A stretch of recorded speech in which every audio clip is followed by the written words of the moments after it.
Bonjour à toutes, bonjour à tous. Je suis Sylvie Lebeau, chef de projet qualité affaires réglementaires pour AMD 101 et j'ai le plaisir de vous retrouver aujourd'hui pour aborder le sujet de l'évaluation des performances d'un dispositif médical de diagnostic in vitro.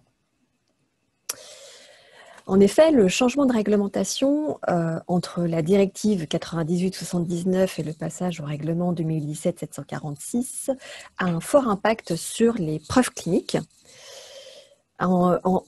Jusqu'à présent, un dispositif médical de diagnostic in vitro pour être marqué CE conformément à la directive 98/79 devait faire preuve d'une validation scientifique et des preuves analytiques suffisantes. Donc ça, c'était jusqu'à présent. À partir de demain, c'est-à-dire à partir de l'application du règlement européen 2017/746 prévu pour le mois de mai 2022, ce texte, cette nouvelle réglementation augmente le niveau d'exigence et donc il faut davantage de preuves cliniques et ces dernières sont à documenter dans le dossier technique du dispositif de diagnostic in vitro au sein d'un rapport d'évaluation des performances. Alors, l'évaluation des performances consiste en l'examen et l'analyse des données qui doivent démontrer la validité scientifique. Qu'est-ce qu'une validité scientifique? C'est tout simplement l'association entre l'analyte ou le biomarqueur considéré et l'état physiologique ou l'affection clinique. Ensuite, on doit aussi démontrer les performances analytiques du dispositif médical du diagnostic in vitro. Une performance analytique, ça permet de déterminer la capacité d'un dispositif de diagnostic in vitro à mesurer, à détecter correctement l'analyte ciblée ou le marqueur donné. Et enfin, on doit démontrer les performances cliniques de ce dispositif médical de diagnostic in vitro, donc la capacité à produire des résultats en corrélation avec un état physiologique pathologique dans une population cible prévue, dans un usage prévu, revendiqué. À qui s'adresse donc cette exigence de démontrer davantage de preuves cliniques? Tout simplement à tout fabricant, personne physique, morale, qui fabrique ou remet à neuf un dispositif médical de diagnostic in vitro, ou fait concevoir, fabriquer ou remettre à neuf un dispositif médical de diagnostic in vitro, et qui le commercialise sous son nom ou sous sa marque. Pas seulement auprès des fabricants, mais on pense également aux établissements de santé qui fabriquent ou modifient un DMDIV et l'utilisent en interne. Donc, en quoi consiste l'évaluation des performances?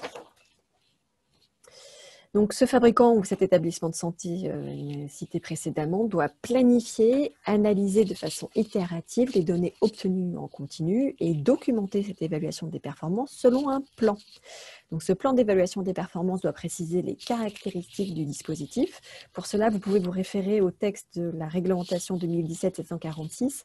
Elle est précisée au sein de l'annexe 1, chapitre 2, section 9, mais également au sein du chapitre 3, section 20.4.1, paragraphe C. Donc, c'est très exhaustif et il y a beaucoup d'informations à produire pour les caractéristiques du dispositif de diagnostic in vitro. Et enfin, ce plan d'évaluation des performances comprend les processus et les critères appliqués pour obtenir les preuves cliniques nécessaires.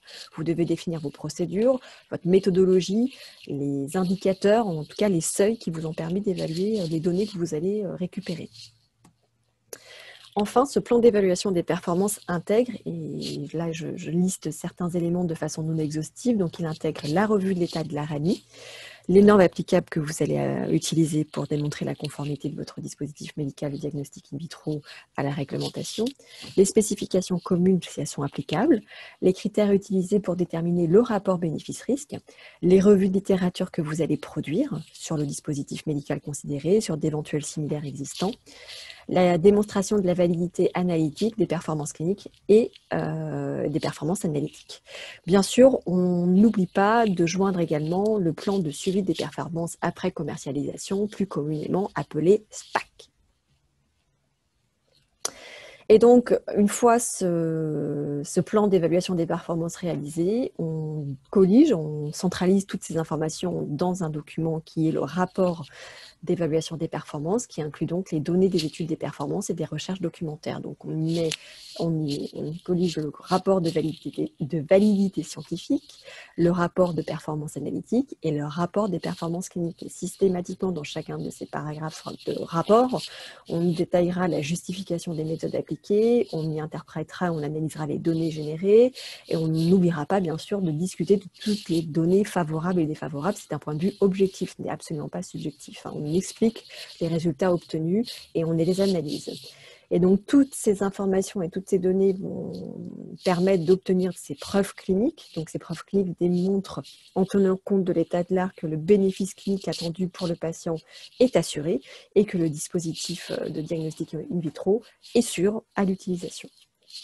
Donc, ce rapport final, ce rapport d'évaluation des performances, donc, permettra d'analyser toutes ces données, mais aussi toute nouvelle conclusion tirée des rapports d'évaluation du suivi des performances après commercialisation. Je vous remercie de votre écoute.